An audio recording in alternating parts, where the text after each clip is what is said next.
გავრცელებული დაავადებების მოგვარების გზები, ბოლოდროინდელი აქტუალური სამედიცინო თემები, დარგის პროფესიონალების და ექსპერტების პრაქტიკული რჩევები.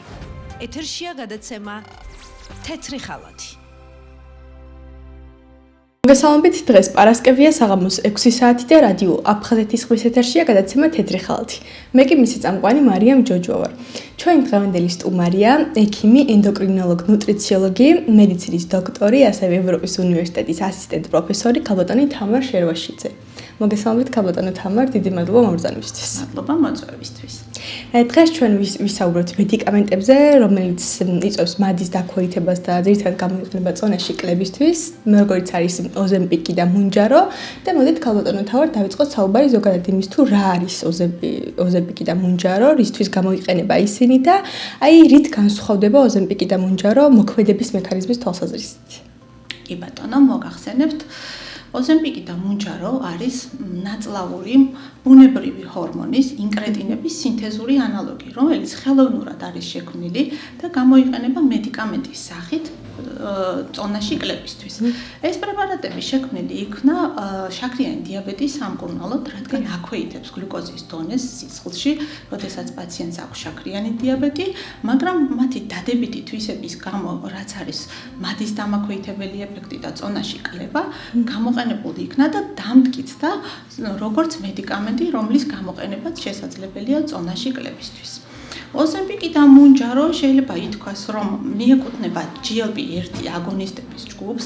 ეს არის ნაწლავური ჰორმონები, რომელიც როგორც აღვნიშნე, რომლებიც გამომუშავდება ჩვენს ორგანიზმში საკვების მიღების საპასუხოდ, ჩვეულებრივ, ბუნებრივად. ოღონდ განსხვავებით მედიკამენტებისგან, მათ აქვთ ნახევარდაშლის პერიოდი ძალიან ხანმოკლე და ნაწლავური ფერმენტების მოქმედებით 1 ან 2 წუთში იშლება. ამისგან განსხვავებით ოზემპიკი და მუნჯარო მდგრადია ნაწლავური ფერმენტების მოქმედების მიმართ და უფრო გახანგრძლივებული მოქმედება აქვთ, შესაბამისად მათი ეფექტიც უფრო გრძელვადიანია. რაც შეეხება მათ შედარებას, ოზემპიკი არის GLP-1 აგონისტი, ანუ მოქმედებს მხოლოდ ერთი ჰორმონის რეცეპტორებზე, ხოლო რაც შეეხება მუნჯაროს, მუნჯარო არის მედიკამენტი, რომელიც შეიცავს ისეთ აქტიურ ნივთიერებებს, რომლებიც მოქმედებს ორი ჰორმონის სამიზნე რეცეპტორებზე. ეს არის GLP-1 აგონისტები და GIP. თავის მხრივ ეს GIP-ც ასევე ენტეროჰორმონია, რომელიც წარმოიქმნება ნაწლავის სანათურში არსებული უჯრედებისგან და მისი გამოყოფა ხდება საკვების მიღების საპასუხოდ. ცალკე მას დამოუკიდებლად მადის დამაქვეითებელი ეფექტი არ აქვს. თუმცა დადგინდა, რომ GLP-1 აგონისტთან ერთად უფრო მეტად აქვს გამოხატული მეტაბოლური ეფექტი, ის აძლიერებს მის ეფექტს მადის დამაქვეითებელი მოქმედების სახით და ამიტომ სინერგიული მოქმედება აქვს. თავის მხრივ ეს მედიკამენტები როგორ მოქმედებენ? ანუ იწვევენ იმას, რომ იწვევენ ბეტა უჯრედებზე, პანკრეასის ბეტა უჯრედების მიერ ინსულინის გამოყოფის გაძლიერებას, ოღონდ გლუკოზოდამოკიდებული მოქმედება აქვს. იმ შემთხვევაში იწვევენ ინსულინის სეკრეციის გაძლიერებას, როდესაც გლუკოზის დონე არის მომატებული სისხლში. და სწორედ ამიტომ შესაძლებელი გახდა მათი გამოყენებაც არადიაბეტიან პაციენტებში, როდესაც გლუკოზის დონე სისხლში ნორმალურია. პარალელურად მათი მოქმედებიც ხდება გლუკაგონის სეკრეციის დათრგუნვა ჭამის შემდეგ. აყოვნებენ საკვების კუჭიდან საკვების ევაკუაციას, შესაბამისად პაციენტს აქვს უფრო მეტად გამოხატული სისავსის შეგრძნება, როდესაც საკვები კუჭში უფრო დიდხანს ყოვნდება და ასევე დამატებითი ეფექტი ჰიპოთალამუსზე ზემოქმედებით, ანუ თავის ტვინში ზემოქმედების შედეგად ხდება სიმაცხრის შეგრძნების მატება, შიმშილის შეგრძნება ქვეითდება და პარალელურად ასევე ჰედონიურ შიმშილს საკვების მოთხოვნას ამცირებენ, როდესაც პაციენტი მიირთმევს არა იმის გამო, რომ შია, არამედ იმის გამო, რომ მან სიამოვნება უნდა მიიღოს ამ საკვებისგან, რომელიც ძირითადად უფრო დამახასიათებელია ხოლმე სიმსუქნის მქონე პაციენტებში. ქალბატონო თამარ, ძირითადად ვისთვის არის რეკომენდირებული ამ პრეპარატების მიღება და შეიძლება თუ არა ექიმის დანიშნულების გარეშე მათი დალევა? ძირითადად როგორც გითხარით, ზოგადად შექმნილია იმისთვის, რომ დაარეგულიროს სისხლში გლუკოზის დონე და შაქრიანი დიაბეტის სამკურნალო პრეპარატია, მაგრამ რადგან ის უკვე დამტკიცდა როგორც წონაში კლებისთვის გამოსაყენებელ მედიკამენტად, ამიტომ ის შეიძლება დაენიშნოს ასეთი ჩვენება პაციენტებს, რომელთაც სხეულის მასის ინდექსი აქვს 30 კილოგრამი მეტ კვადრატზე და მეტი, ანუ არიან სიმსუქნით პაციენტები და ჭარბწონიანები, ანუ სხეულის მასის ინდექსი 27-დან 30-მდე და აქვს სიმსუქნე და ანუ ჭარბი წონა და ჭარბწონასთან დაკავშირებული დამატებითი სხვა დაავადებები, როგორიც არის მაგალითად არტერიული ჰიპერტენზია, ქოლესტერინის მატება, უფრო გასაგებად რო ვთქვათ, ანუ დისლიპიდემია, პარალელურად ობსტრუქციული ძილის აპნოე, სხვადასხვა გართულებები, ხო? ამიტომ სიმსუქნე დღეს განიხილება არა მხოლოდ როგორც ესთეტიური პრობლემა, არამედ ისეთი ქრონიკული დაავადება, რომელიც თუნდაც ზრდის ონკოლოგიური პათოლოგიების განვითარების რისკს და ამიტომ ამ სიმსუქნესთან ბრძოლა თავისთავად გულისხმობს სიმსუქნესთან ბრძოლას და მასთან დაკავშირებული მისი თანხლები დაავადებების მკურნალობასაც. ასე რომ ის არა მხოლოდ ესთეტიური პრობლემაა და პაციენტის ახირება, რომ უნდა დაიკლოს ზედმეტი კილოგრამები, როდესაც მას ახლავს ეს მთელი რიგი გართულებები, თუნდაც ღვიძლის ცხიმოვანი ინფილტრაცია, ამ შემთხვევაში უკვე მივმართავთ მედიკამენტურ მკურნალობას. ასევე ამ პრეპარატის დანიშვნა უნდა მოხდეს აუცილებლად ექიმის მეთვალყურეობის ქვეშ და პირველ რიგში პაციენტს უნდა ავუხსნათ, რომ აუცილებელია ცხოვრების სტილის მოდიფიკაცია.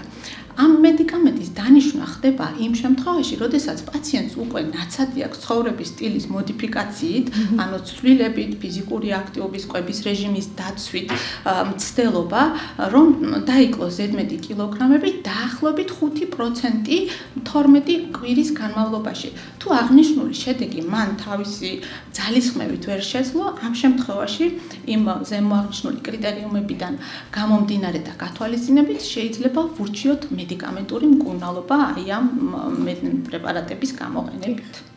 და წონაში კლების თვალსაზრისით, რომელი მედიკამენტია უფრო ეფექტურია, ოზემპიკი თუ მუნჯარო? მოგახსენებთ, ანუ წონაში კლების თვალსაზრისით, როდესაც შეადარეს მათი ეფექტურობა ფართომასშტაბიანი კვლევით, აღმოჩნდა, რომ ამ პრეპარატების მაქსიმალური ასატანი დოზის გამოყენების შემთხვევაში, ანუ ეს იყო მუნჯაროს შემთხვევაში 10-15 მილიგრამი, ხოლო ოზემპიკის შემთხვევაში 1,7-2,4 მილიგრამის შემთხვევაში 18 თვის განმავლობაში პაციენტები იკლებდნენ წონაში, მაგრამ წონაში კლება მუნჯაროს შემთხვევაში, ტირზეპატიდის შემთხვევაში იყო უფრო მეტი, დაახლოებით 25 კილოგრამი, განსხვავებით ოზემპიკისგან, როდესაც გამოვლინდა წონაში კლება 15 კილოგრამით. ანუ უფრო მძლავრია, ისიც აქვეითებს, მაგრამ გამომდინარე იქიდან, რომ ის ორკომპონენტიანია ტირზეპატიდი, როდესაც არჩევანის საშუალება გვაქვს, ამ შემთხვევაში უპირატესობა ენიჭება ტირზეპატიდს. თუმცა ფასის გამო საკმაოდ რთულია ამ პრეპარატის შეთავაზება პაციენტისადმი და სამწუხაროდ შეიძლება ითქვას, რომ იმ მიზნით, რისთვისაც ის არის შექმნილი, ანუ შაქრიანი დიაბეტის გამო მისი ფასიდან გამომდინარე ისე აქტიურად ვერ ვიყენებთ, როგორც არის ეს სიმსუქნის შემთხვევაში. დიახ. და ქალბატონო თამარ, თუ არსებობს აი ამ მედიკამენტების ტაბლეტირებული ფორმა, თუ მხოლოდ ინექციების სახით იყენებთ ამ მედიკამენტებს? ჩვენ სამწუხაროდ საქართველოში ისიც ფუფუნებაა უკვე დიდი ხანია არ არის, რაც სარგებლობთ ამ მედიკამენტებით და არის მხოლოდ საინექციო ფორმა, თუმცა 2025 წლის დეკემბერში ამერიკის სურსათისა და წამლის მარეგულირებელი სააგენტოს მიერ დამტკიცდა ამ პრეპარატის ვიგოვის, ანუ სემაგლუტიდის, ოზემპიკის ანალოგის ტაბლეტირებული ვარიანტი. ეს არის 25 მილიგრამიანი აბი, ყოველდღიური მიღება დოზის ტიტრაციით, ისევე როგორც საინექციო ფორმების შემთხვევაში, მისი გვერდითი მოქმედების თავიდან ასაცილებლად და მან აჩვენა ისეთივე ეფექტურობა პლაცებოსთან შედარებით, ისეთივე ეფექტურობა მადის დამაქვეითებელი და წონაში კლების შედეგების გათვალისწინებით, როგორც საინექციო ფორმის და ასევე სხვა კარდიოვასკულური რისკების შემცირების გზით. სამწუხაროდ საქართველოში ტაბლეტირებული ფორმა არ გვაქვს, მაგრამ იმედი გვაქვს, რომ ჩვენთანაც მოაღწევს ეს მედიკამენტი სამომავლოდ. და ყველაზე მეტად ქალბატონო თამარ ყველაზე მეტად გავრცელებული გვერდითი ეფექტები აი ამ მედიკამენტებს რა შეიძლება ახასიათებდეს? ყველაზე მეტად, რასაც პაციენტები აღნიშნავენ, ეს არის მკურნალობის დაწყებისას. არის გულისრევა, გულისრევის შეგრძნება, ბოყინი, ღებინება, იშვიათად აქვთ ხოლმე დიარეა და ყაბზობა. ამიტომ დროთა განმავლობაში გარკვეული დღეების შემდეგ ხდება ამ ჩივილების გაქრობა და თუ გარკვეული შედეგებიდან გამომდინარე ზრდით მოგეხსენებათ ვიწყებთ დაბალი დოზით და ხდება დოზის ტიტრაცია ზრდა სამიზნე დოზამდე, რომელიც არის რეკომენდირებული წონაში კლებისათვის და თუ დოზის მატებას თან ახლავს მსგავსი ჩივილების უფრო მეტად გამძაფრება ან გამოვლენა, ამ შემთხვევაში ვუბრუნდებით 100-დან დოზას. ესე არის, რომ 100-დანი დოზა უნდა იქნეს შერჩეული ამ მედიკამენტების გამოყენებისას. პრაქტიკულად სხვა ისეთი გართულებები საბედნიეროდ ხშირად არ გვხვდება, ახასიათებს პანკრეატიტი, რომელიც იშვიათად არის, მაგრამ თუ ეს მედიკამენტი წყდება იმ შემთხვევაში, თუ მედიკამენტით არის გამოწვეული, მაგრამ თუ პანკრეატიტის გამომწვევი მიზეზი ცნობილია, რომ შესაძლებელია იყოს დაუშვათ ნაღლის ბუჟში არსებული კენჭების არსებობა, ამ შემთხვევაში დროებით იხსნება აღნიშნული მედიკამენტი, შემდეგ მოწოდებულია, რომ განახლდეს, მაგრამ თუ ისევ განვითარდა პანკრეატიტი, ამ შემთხვევაში მედიკამენტის განახლების ჩვენება არ არის. დიახ, და აი ამ წამლებით მკურნალობის დროს აუცილებელია თუ არა რაიმე განსაკუთრებული დიეტის და ასე ვთქვათ ცხოვრების წესის შეცვლა. რასაკვირველია, ძალიან მნიშვნელოვანია, იმიტომ რომ პაციენტები ძალიან ხიბლში არიან, ეს შეიძლება ითქვას, იმიტომ რომ საერთოდ აღარ ახსენდებათ საკვები, თუნდაც ის ტკბილეული, რომელზედაც მუდმივად დამოკიდებულები იყვნენ, ყიდულობდნენ, ყოველდღიურად ფიქრობდნენ, რითი რამე ერთვათ, ესე ვთქვათ, ტკბილი და თუნდაც საკვები არიან პაციენტები, რომელსაც ტკბილი ურჩევნიათ, არის ცომელს ანიჭებენ უპირატესობას, მაგრამ ჩვენ მათ ვუხსნით, რომ კვება მხოლოდ სიამოვნება არ არის. საკვების საშუალებით ადამიანი იღებს მიკრო და მაკრონუტრიენტებს, ხო? და შესაბამისად მთელი რიგი გართულებები შეიძლება თან ახლდეს ამ პრეპარატის გამოყენებას, თუნდაც იმ შემთხვევაშიც კი, როდესაც პაციენტი თავს კარგად გრძნობს და მას აქვს კლინიკური გამოხატულება ან რაიმე ჩივილი. ძალიან ხშირად ვითარდება რკინის დეფიციტი, იმიტომ რომ პაციენტები ვერ იღებენ საკმარისი რაოდენობით საკვებს, უნდა ვაკონტროლოთ ფოლიუმის მაჩვენებელი, B12-ის დონე, ასევე ყურადღება უნდა მიექცეს აუცილებლად ბოჭკოს გამოყენებას, ხო? 25-დან 35 გრამამდე ბოჭკო, მცენარეული ბოჭკო, რომელიც უხვად არის ხილსა და ბოსტნეულში, უნდა იქნეს თუნდაც იმისათვის გამოყენებული, რომ ის გვერდითი ეფექტი, რომელიც ხშირად ახლავს ხოლმე ყაბზობა, ეს იქნეს თავიდან აცილებული. ვიცით, რომ ამ როგორც აღნიშნე, პანკრეატიტი არის ხშირი გართულება და თუ პაციენტს ჩივილი თუ სარტყლისებური ტკივილები დაეწყო, ვაკონტროლებთ და მხოლოდ 3-ჯერ და მეტად უნდა იყოს პანკრეასის ფერმენტები მომატებული, რომ ჩაითვალოს, რომ ეს არის მძღვავი პანკრეატიტი და არ შეიძლება ამ პრეპარატის გამოყენება ექიმის მეთვალყურეობის გარეშე, რადგან წინასწარ არსებობს გარკვეული პაციენტები, რომელთათვისაც არ არის ამის გამოყენება შესაძლებელი, თუნდაც ტიპი 1 შაქრიანი დიაბეტის მქონე პაციენტები, რომლებსაც აქვთ გენეტიკური განწყობა, ოჯახური მიდრეკილება, აქვთ ფარისებრი ჯირკვლის მედულარული კარცინომისადმის. ორსულობის შემთხვევაში არ შეიძლება და პაციენტები, რომლებიც გეგმავენ ორსულობას, 2 თვით ადრე უნდა შეწყდეს მისი მიღება.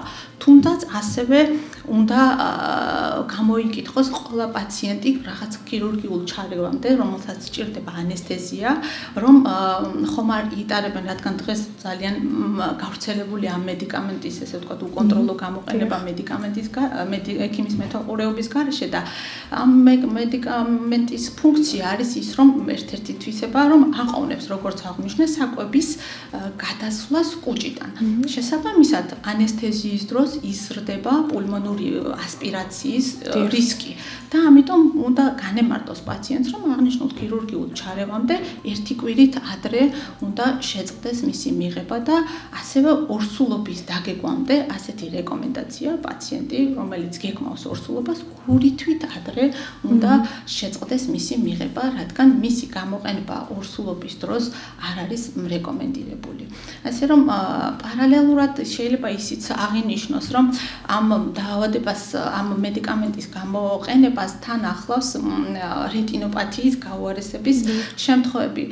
ამიტომ შაქრიანი დიაბეტის მქონე პაციენტებში ვაკვირდებით მკურნალობის დაწყებამდე ისედაც ექიმის ვალდებულება ენდოკრინოლოგი მართავს ამ შაქრიანი დიაბეტს და პერიოდული კონტროლი, ბადურის დათვალიერება და ამიტომ შაქრის მკვეთრი მერყეობა, ანუ შაქრიანი დიაბეტის კომპენსაცია სწრაფი გავლენას ახდენს რეტინოპათიის გაუარესებაზე. ამიტომ შაქრიანი დიაბეტის მქონე პირებში დოზის მატება ხდება ძალიან ფრთხილად, ძალიან მცირე დოზებით იმისათვის, რომ თავიდან ავიცილოთ რეტინოპათიის გართულებების არსებობა. დიახ, აი თქვენ ქალბატონო თამარა ახსენეთ ის მაგალითები, რა შემთხვევაში არ შეიძლება აი ამ მედიკამენტის მიღება და თქვათ სხვა მედიკამენტებთან ერთად, მაგალითად სხვა ანტიდიაბეტურ მედიკამენტებთან ერთად თუ შეიძლება აი ამ მკურნალობის დაწყება? კი ბატონო, კარგი შეკითხვა. ეს პრეპარატი შაქრიანი დიაბეტის სხვა სამკურნალო მედიკამენტებთან თავსებადია. მისი გამოყენება შესაძლებელია თავად ინსულინთანაც კი. ოღონდ უნდა მოხდეს ექიმის მეთვალყურეობის ქვეშ, რადგან ზრდის ჰიპოგლიკემიის, ანუ გლუკოზის დაქვეითების რისკი მატულობს, რადგან ესეც თავისთავად აძლიერებს ინსულინის გამოყოფას და სხვა დამატებითი მედიკამენტების გამოყენებაც სხვადასხვა მექანიზმებით იწვევს გლუკოზის დონის დაქვეითებას სისხლში და შესაბამისად აუცილებელია გლუკოზის ხშირი მონიტორინგი, რომ თავიდან ავიცილოთ ის ჰიპოგლიკემია, რომელიც ცუდად აისახება თუნდაც პაციენტის სუბინდუქტურ შეგრძნებებზე და გართულებებიც თან ახლავს მას. და აი ამ მკურნალობის დასრულების შემდეგ რა ხდება? ანუ შესაძლებელია თუ არა ეს წონა ისევ დაუბრუნდეს მაგალითად პაციენტს? სამწუხაროდ გრძელვადიანი შედეგები არ გვაქვს. დღეს ჯანდაცვის მსოფლიო ორგანიზაცია დაინტერესდა და შეშფოთებულია სიმსუქნით ასეთი გავრცელების გამო და ეს GLP-1 აგონისტები დამტკიცებულია, მაგრამ სურს რომ მისასაწვდომი გახდეს დაბალი და საშუალო შემოსავლის მქონე ქვეყნებისთვის, რადგან სიმსუქნეს თან ახლავს მთელი რიგი გართულებები, როგორც აღნიშნე და ამიტომ გრძელვადიანი შედეგები არ აქვს და თუმცა პაციენტს ვუხსნით, რომ ეს არ არის დროებითი. სიმსუქნე არის ქრონიკული დაავადება და ამიტომ საჭიროა მისი ხანგრძლივი გამოყენება. სამომავლოდ მედიცინა რა კვლევას დადევს ამასთან მიმართებაში, რომ ეს პრეპარატი რა უარყოფით გავლენას ახდენდა ამა თუ იმ ორგანოზე, არ ვიცით.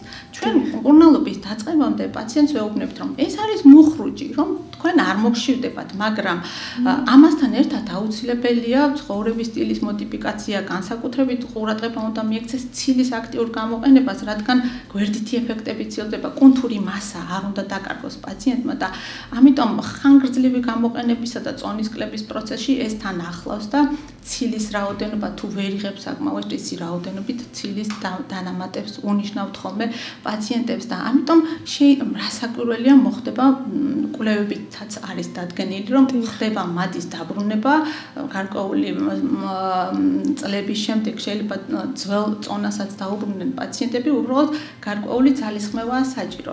როდესაც ვუხსნით პაციენტს, რომ ეს არის ხანგრძლივი პროცესი, ხანგრძლივად უნდა მოხდეს ამ მედიკამენტების გამოყენება და სამომავლოდ ჯერ ჩვენს ხელთ არსებული მონაცემებით მხოლოდ მოწოდებაა და დამტკიცებაა და დადებითი მხარეებია რისკი და სარგებლის შეფასებით, რასაკვირველია პაციენტს ვურჩევთ, როდესაც სარგებელი უფრო მეტად არის მოსალოდნელი, მაგრამ ვეუბნებით, რომ გარკვეული პერიოდის შემდეგ შეიძლება ითქვას, რომ ეს მედიკამენტი უარყოფითად მოქმედებდა და იწვევდა ამა თუ იმ გართულებას, მაგრამ ისინი ამ წონასთან ბრძოლით იმდენად არიან დატანჯულები და ამ მადასთან ბრძოლით, რომ აღარც ნებისყოფა არ აქვს და ამბობენ, რომ აი რა მნიშვნელობა აქვს სიმსუქნის გართულება მექნება, ეხლა მე სამომავლოდ თუ ამ დიაბეტის გართულება და მიდიან და გავდივართ ამ გრძელ გზას და წონაში კლება თან ახლავს და უმადობა და შესაბამისად წონაში კლება, რაც არის კალორიული დეფიციტის შედეგი და ბუნებრივია, როდესაც ამ მედიკამენტს მედიკამენტს მოხსნის ადამიანი ხდება წონი მადის დაბრუნება, თუმცა მედიცინა ვითარდება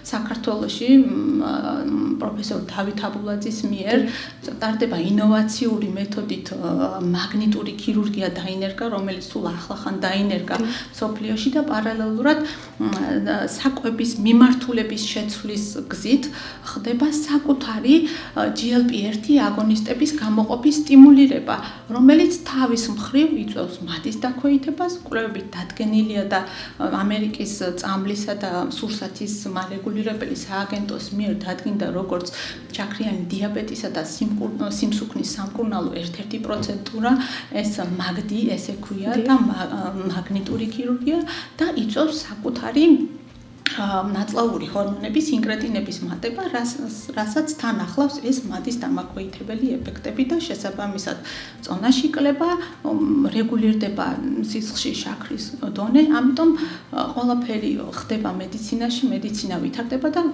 საბედნიეროდ საქართველოც კვალდაკვალ ამ სიახლეების კვალდაკვალ მოქმედებს ჩვენი სახელოვანი ქირურგების წყალობით. და საბოლოოდ ქალბატონო თამარ, რა არჩევებს მისცემდით ჩვენს მსმენელს აი მედიკამენტის მიღებასა და წონის კლებასთან დაკავშირებით?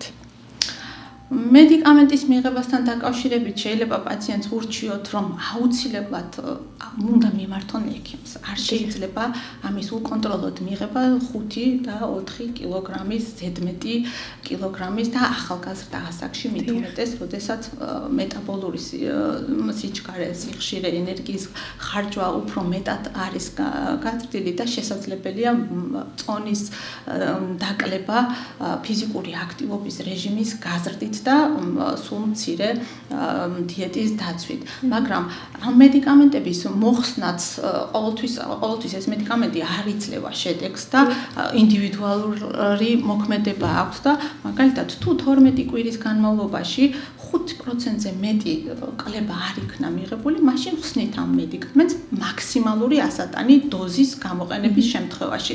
ხშირად არის ხოლმე, როდესაც პაციენტები მოგვართავენ, ამბობენ, რომ მედიკამენტი უშედეგო იყო. უშედეგო იყო, იმიტომ რომ არ მიუღწევიათ იმ სამიზნე დოზისათვის, რაც იყო რეკომენდირებული წონის დასაკლებად, მიუხედავად იმისა, რომ გვერდითი ეფექტები გამოხატული არ ჰქონდა. ამიტომ ეს მედიკამენტი წყდება ამ შემთხვევაში, თუ შესაბამისად შედეგი არ აქვს და გრძელდება მხოლოდ იმ შემთხვევაში, თუ მაგალითად პაციენტს ამ მკურნალობის დაწყებამდე ჰქონდა წონის პროგრესირებადი მატება. და ამ მედიკამენტის გამოყენებამ შეაჩერა წონაში მატება და მიუხედავად იმისა, რომ 5%-ზე მეტი წონაში კლება არ მოხდა 12 კვირის განმავლობაში, ეს მედიკამენტი გრძელდება. ახლავს მას გვერდითი ეფექტები, რომლებიც ექიმმა უნდა მართოს. პერიოდულად ლაბორატორიული კონტროლი აუცილებელია, თუნდაც ის, რაც ჩამოვთვალე მე ნუტრიენტების დეფიციტით, რაც შეიძლება თან ახლდეს ამას და აუცილებელია ექიმის მეთვალყურეობის ქვეშ მოხდეს ამ მედიკამენტით მკურნალობა და არა თვითნებურად. დიდი მადლობა ქალბატონო თამარ, თქვენ მოგზაურობისთვის და ამ ნამდვილად ძალიან საინტერესო თემაზე საუბრისთვის. იმედი მაქვს ჩვენი მსმენელი გაითვალისწინებს თქვენს რჩევებს და ექიმის დანიშნულების გარეშე არ მიიღებენ ამ მედიკამენტებს. დიდი მადლობა მოწვევისთვის. ამით ჩვენი გადაცემა დასრულებულია, შევხვდებით შემდეგ პარასკევს საღამოს 6 საათზე. გავრცელებული დაავადებების მოგვარების გზები, ბოლოდროინდელი აქტუალური სამედიცინო თემები, დარგის პროფესიონალების და ექსპერტების პრაქტიკული რჩევები. ეთერშია გადაცემა თეთრი ხალათი.